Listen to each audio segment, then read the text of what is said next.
안녕하세요. 카이스트의 이경상입니다. 오늘은 과연 안면 인식 기술이란 무엇이고 또 이게 어떠한 의미를 갖고 또 이게 부정적이고 긍정적인 측면 다 살펴보면서 또 우리가 앞으로 안면 인식에서 보호돼야 될 것들은 무엇인지라는 것까지 여러분과 함께 살펴보도록 하겠습니다. 2019년 금년 1월 18일 날이요. 아마존의 주주와 직원들이 안면 인식 기술을 정부기관에 팔아서는 안 된다라는 문서를 발표를 했습니다. 왜 이렇게 아마존의 주주하고 직원들이 이러한 것을 발표를 했을까요? One more thing.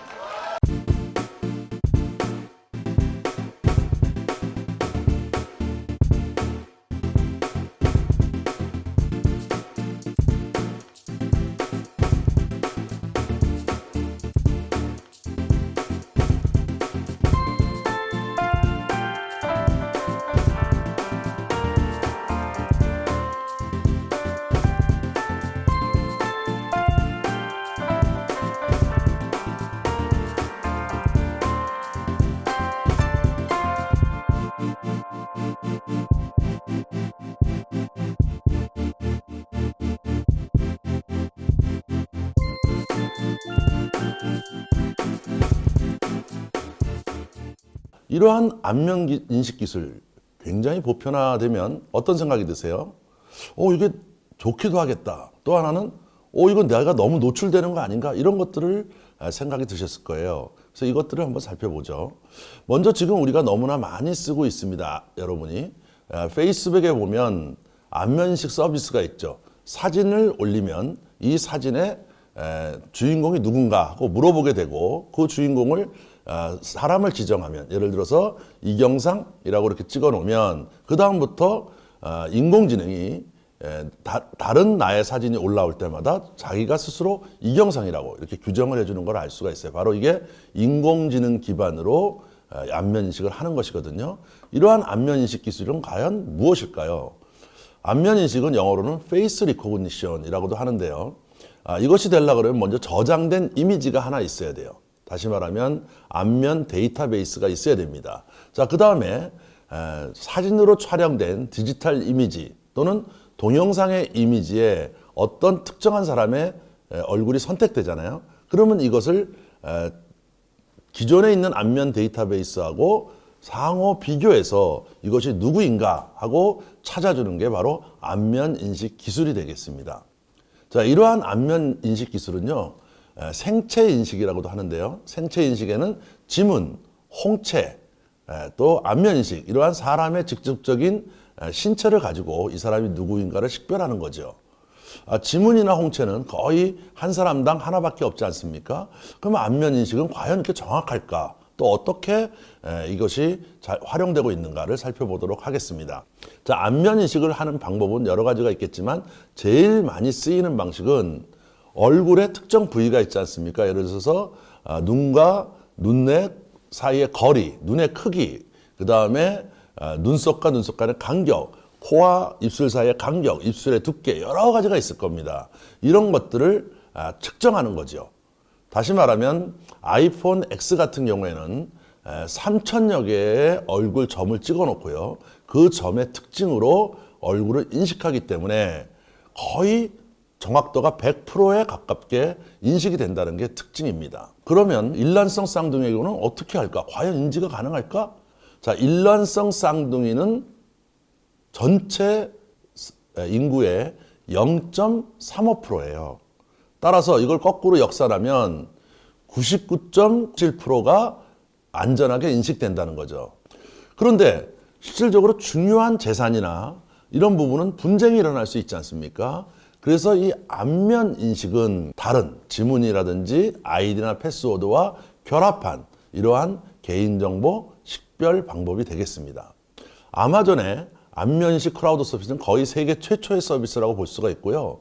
인공지능이 굉장히 정교한 알고리즘과 또 많은 학습을 통해서 그 정확도와 속도가 세계 최고의 수준이라고 볼 수가 있습니다. 아마존의 클라우드 서비스에서 하고 있는 서비스, 안면 인식 서비스의 종류를 보면요. 첫째는 사진에서 사이클을 타는 이러한 스포츠맨이 있다 그러면요. 이 물체가 뭐냐 하고 사이클이라는 걸 찾아주고요. 두 번째는 헬멧, 또 얼굴 인식 이런 것까지 다 해주는 물체와 장면을 인식해주는 서비스가 첫 번째고요. 두 번째는 사람의 감정과 표현까지 인지를 해줍니다. 다시 말하면 이 사람이 슬프냐, 기쁘냐, 우울하냐 이런 것까지 인식을 할 수가 있겠죠. 이러한 서비스를 갖고 있으면 나의 고객이 지금 좋으냐 나쁘냐 이런 것도 알 수가 있겠습니다. 세 번째는 우리가 싱크로율이라고 부르잖아요. 나와 비슷한 사람이 누굴까? 나는 누구 어떤 연예인과 비슷하게 생겼나? 이런 거를 하는 유사성을 인식해줘서 찾아주는 이러한 서비스도 있습니다. 네 번째는 안면을 보고 실질적으로 이게 누구다 하고 정확하게 판별해주고 이 사람에 대한 추가적인 정보를 구글이나 또는 네이버나 다양한 사이트에서 찾아주는 이러한 서비스가 바로 아마존의 안면 인식 크라우드 서비스가 되겠어요. 자, 아마존 크라우드 서비스는 얼마나 될까요? 비디오가 분당 12센트예요. 그러면 이것을 환산하면요. 한 달에 520만 원, 연 6,200만 원을 내게 되면요. 매일 인공지능이 수십억 개의 이미지를 분석해 줄 수가 있다는 거예요. 수십억 개라면 뭐겠어요? 거의 지구인의 절반에 해당하는 사람들을 매일 분석할 수가 있다. 이게 엄청난 거죠.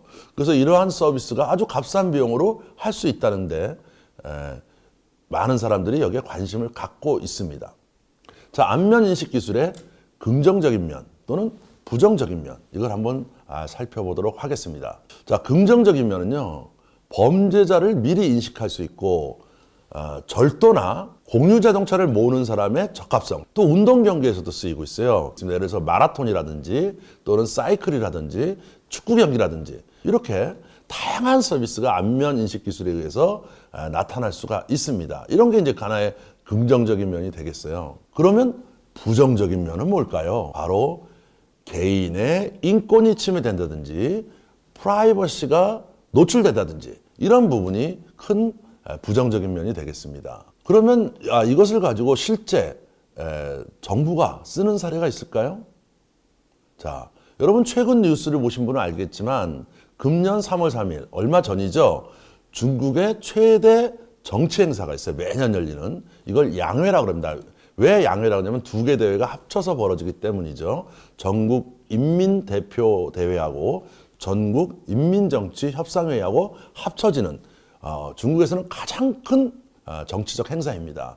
이 행사의 보안을 위해서 2월 27일부터 북경에 가면 번화가를 계속 이 로봇캅들이 돌아다니고 있습니다. 자, 이 사진에 보시는 지금 이것이 바로 이 로봇캅인데요. 이 로봇캅은 여러 가지 기능을 가지고 있습니다. 자, 카메라와 스피커, 경고등 이런 것들이 전부 장착이 되어 있어요. 그리고 바퀴가 달려 있습니다. 그래서 자유롭게 이동을 하는 거죠. 그러면서 카메라를 통해서 찍혀진 주변 사람들을 전부 순간적으로 인공지능이 인식한 다음에 수배자를 찾아낼 수도 있고요. 또 위험한 징후가 보이는 사람들을 미리 경찰한테, 인강경찰한테 알려서 검문 검색을 할 수도 있습니다.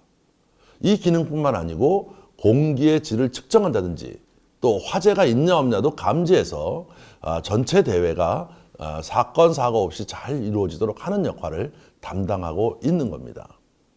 굉장히 놀랍죠? 그런데 중국은 이러한 안면인식 기술 분야에 세계 선두를 달리고 있어요. 2017년 2월 17일 날 중국은 최초의 인공지능 안면인식 기반 기술 장착 경찰 로봇을 정저우의 기차역에 대부시켜서 순찰을 하고 있습니다.